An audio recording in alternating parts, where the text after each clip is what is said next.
po naming ipinakikilala sa inyo, mga minamahal naming kapwa Manileño at mga kasamahan namin dito sa lungsod ng Maynila, ang aming nanunuparang pinuno ng tanggapan ng paninirahang urban ng Maynila, Architect Ernesto M. Oliveros. Sa ating kagalang-galang na punong lungsod,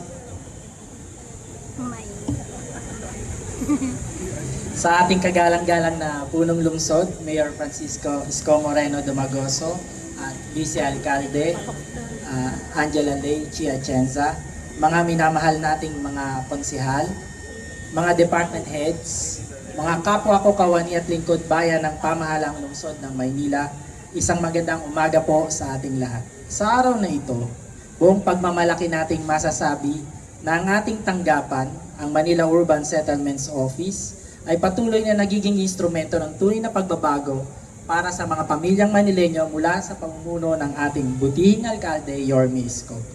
Isa rito ay ang pagsisimula ng pagtatayo ng Binondominium 2. Nakamakailan lang noong ika-24 ng Pebrero ay naganap ang groundbreaking ceremony sa pamumuno ng ating Yorme Isko kasama ang ating Vice Mayor Chi, former congressman and founder ng Kabaka Foundation Amado Bagatsing at ilang opisyal ng CREBA o Chamber of Real Estate Builders Association, kasama rin sina City Engineer Armando Andres at ang ating mga konsehal mula sa ikatlong distrito ng Maynila.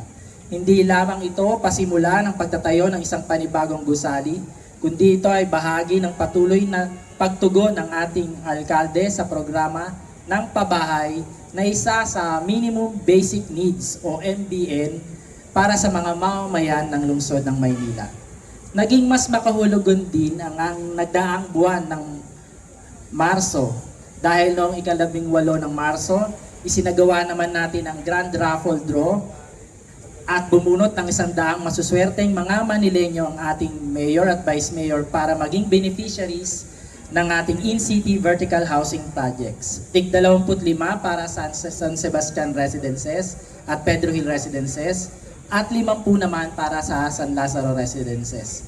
Kaya sa araw na yun, nakapagdulot tayo ng munting pag-asa at kasiyahan sa ating mamamayan sa kabila ng hirap at kagipitan na ating nararanasan sa kasalukuyang pandaigdigang krisis.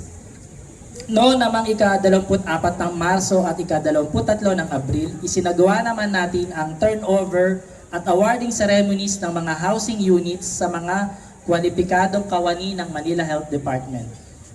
123 mula sa MHD 200 at 59 naman mula sa walk-in 100. At ngayon, ipinagmamalaki din natin ang nominasyon na natanggap ng ating pamahalang lungsod para sa 2026 Global Awards for Sustainable Development in Cities o Shanghai Awards. Isang napakalaking karangalan na ang ating lungsod ng Maynila ay nairekomenda ng Department of Economy, Planning and Development o DepDev. Patunay ito ng programang isinusulong sa pamumuno ng ating alkalde, Yorme Isko, para sa pabahay at pagpapaunlad ng komunidad ay hindi lamang maaaring kilalanin dito sa Pilipinas, kundi maaari ring makaabot at mapahalagahan sa pandaigdigang antas. Ang nominasyon na ito ay bunga ng sama-samang sipag, dedikasyon at malasakit ng bawat isa sa atin na walang sawang nagsisilbi sa taong bayan.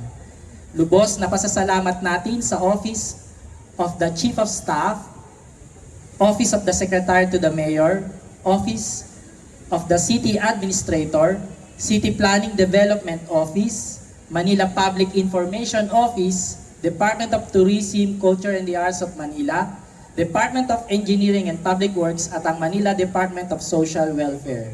Dahil sa mga proyektong nasimulan at bawat susi na ating naiaabot sa mga benepisyaryo, hindi lamang bahay ang ating ibinibigay, kundi nagbibigay din tayo ng dignidad, nagbibigay din tayo ng kapanatagan. At higit sa lahat, nagbibigay din tayo ng bagong pag-asa para sa bawat pamilyang Manileño. Maraming salamat po at mabuhay ang lungsod ng Maynila. At ngayon, isang karangalan po na ipakilala sa inyong lahat para sa kanyang lingguhang pananalita upang magbigay inspirasyon sa ating lahat, ang ating alkalde, ang ating Yorme, Mayor Francisco Isko Moreno Dumagoso.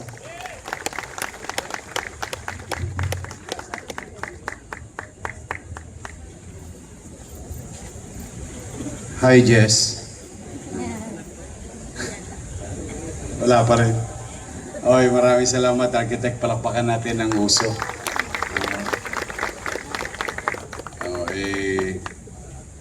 Natutuwa po ako dahil talagang ito po yung sinabi niya.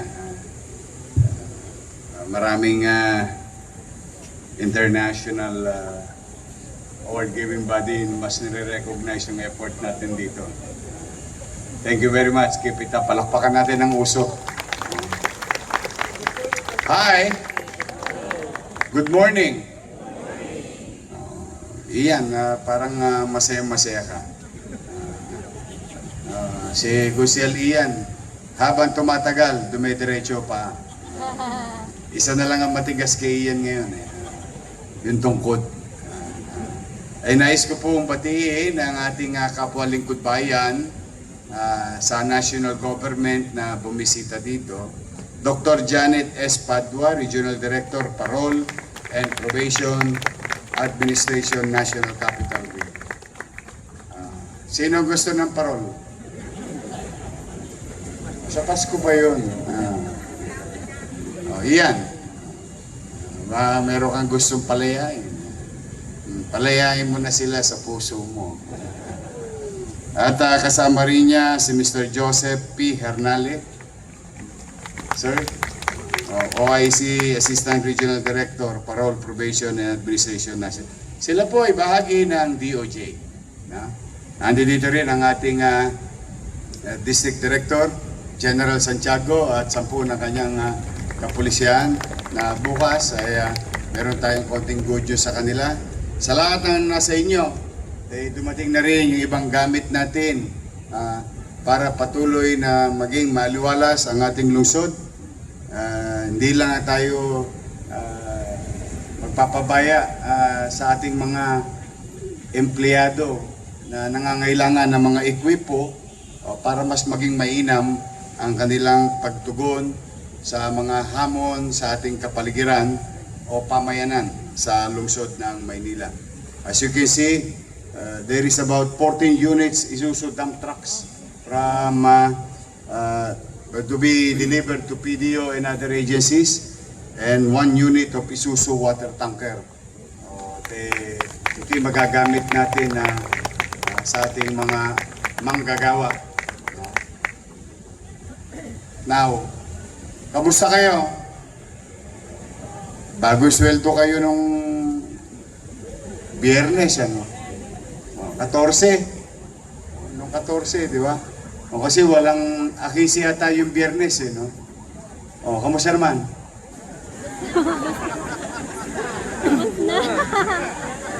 Bus na. But before anything else, no? Ako ay, ewan ko, alam ko, hindi nyo man sinasabi, napapagabag din kayo, nag-aalala din kayo sa nangyayari sa ating bansa. Sa hindi pagkakaunawaan ng mga leader ng national government. Kanya-kanyang komento, kanya-kanyang idea, kanya-kanyang salitaan na sa gitna ng krisis na kinakaharap natin na hindi naman natin gawa. Ito'y dulot ng isang insidente at patuloy na nangyayari sa Middle East. Nalulungkot tayo pare-pareho. Maraming nagsasabi sa akin na parang litong-lito na sila sa kaganapan, no? Sa mga leader natin. But I'll tell you, would like to address the people of Manila. Sa ating mga mamamayan sa lungsod, eyes on the ball. Doon lang tayo. Ngayong umaga, babangon ka. Pupunta ka sa trabaho. At galingan mo. Dahil may umaasa sa iyo sa pamilya mo. Ganun talaga ang buhay. With or without these shenanigans, life will go on. The day will pass. And you need to confront each and every individual's obligation. May obligasyon tayo talaga. Kaya sa mamamayan, pumanatag kayo. Basta sa Maynila, may gobyerno sa lungsod ng Maynila. We will continue to pursue, fulfill our commitment to the people on top of our obligation to the people. We will. Kaya sa mga taga-lungsod ng Maynila, magbubuti po kami. Huwag kayong mag-alala. Ako po na mismo, hindi po ako makikisali sa mga alitang yaon. Nang matahimik naman tayo dito sa lungsod. Karapatan nyo makapamuhay ng maayos, tahimik at panatag. Na may maliwalas na kapaligiran. Na may oportunidad para sa lahat. Mapaedukasyon, mapakalusugan, mapatrabaho, pabahay, and so on and so forth. We'll do our best. Yan po ipinararating ko sa ating mamamayan sa harapan ng ating mga kapwa lingkod bayan na nanarito ngayon sa flag ceremony. Kayo naman, mga kapwa ko lingkod bayan, paalala ko naman, stay away from noise. Huwag nyo gawing toxic ang buhay nyo. Unang-una, lumayo kayo sa mga bagay na hindi nyo kayang kontrolin. Mag-focus kayo sa bagay na kaya nyo kontrolin, gampanan, tugunan, at gawin. Excel from it. Excel from every field of undertakings na merong inatang sa inyo. Dahil yung ingay ng politika, ang makikinabang lang dyan, politiko. But we, all of us here in the government, is expected to deliver services. Kanya-kanya lang tayong hagdanan ng responsibilidad. Pero inaasahan tayo ng taong bayan.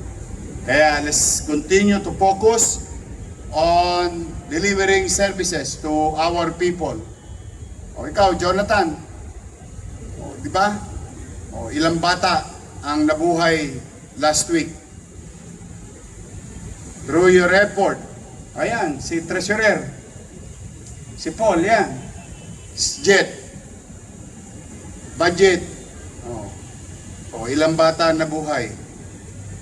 Hindi nila alam yun, but I have to give credit where it's due dahil sa mga effort nyo. Dose-dose ng bata. Meron pang binatilyo na itawid natin sa at maiwas sa kapahamakan. Dala ng gobyerno ng lungsod ng Maynila. So that's why, if we are focused on the task, I think we'll be better. And I'm always happy to be of service to the people. Kaya, huwag tayong makikibahagi sa mga yan. Dito na lang tayo. Steady na lang tayo dito sa Gedli. Dahil tayo mga taga Maynila, tayo rin na magkikita sa finance. There is about 2 million people during night time and about 3 million during daytime. That's is our job, our focus. For whatever I'm going to do, I cannot do it alone. I need each and every one of you. So muli, yun lamang ang mensahe ko.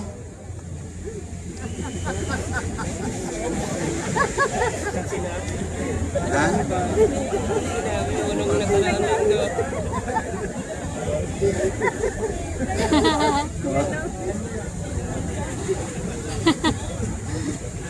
Hindi ka mag-alala. Ka naglalayo sa akin. Hindi ka mawawalan. Eh, di ba, sumweldo na kayo nung ano?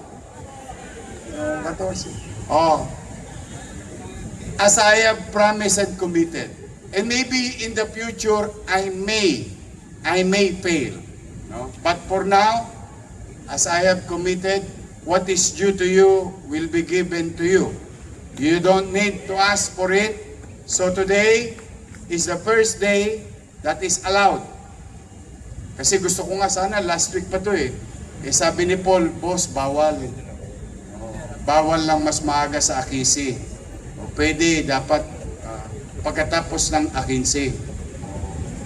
Eh, yun daw ang regulasyon. But be that as it may, to almost 20,000 employees, or kunin nyo na yung bonus niya.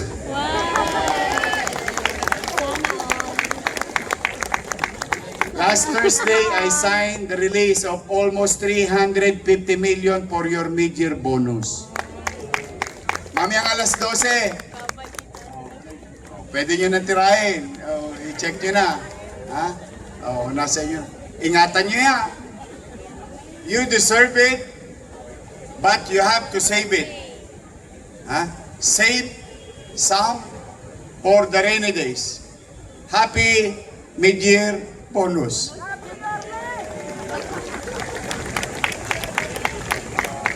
Lakas yung anting-anting na iyan eh. O masaya ba kayo? Basta pipilitin ko magbuti at maging masinop sa paggasta at maging mainam. At rest assured, ulit-ulitin ko, what is due for you, you don't need to ask for it. And huwag masyadong mataas ang expectations nyo ha. Baka mamaya, maputulan tayo ng tubig at magsara yung gripo. But bagay naman na pinagpapasalamat ko sa taxpayer. Napakataas ng tiwala nila ngayon sa pamahalang lungsod ng Maynila. Palakpakan natin yung mga taxpayer. At least alam nila saan napupunta ang kanilang buwis. So mamaya, wala akong hiling sa inyo. Gusto nyo magpakape. Wala akong hiling. Wala. Kundi magbuti lang kayo sa kanya-kanya nyong tasking or field of undertaking. Wala na, yun lang. And, pwede ba? Can you smile? Libre yun. Walang yad pa yun. But when we smile to our constituency, alam mo, kalahati yata ng problema na resolve na natin. Pakitaan natin ng mabuting loob, mainit na pagtanggap sa ating kanya-kanyang opisina, maglingkod ng maayos at masinop. That's it. Mamaya, uwi kayo sa inyong pamilya. At least meron kayong good news para makapaganda na kayo sa mga gastusin para sa pasukan sa Hunyo. At least, may maisusubin na kayo. So, mag-iingat kayo. I love you. I love you. Sige ha. At dalangin ko, kayo'y maging malusog muli this week at ligtas. At pagpalain nawa kayo ng Pong May Kapal. Maraming salamat. Manila! God first. Thank you.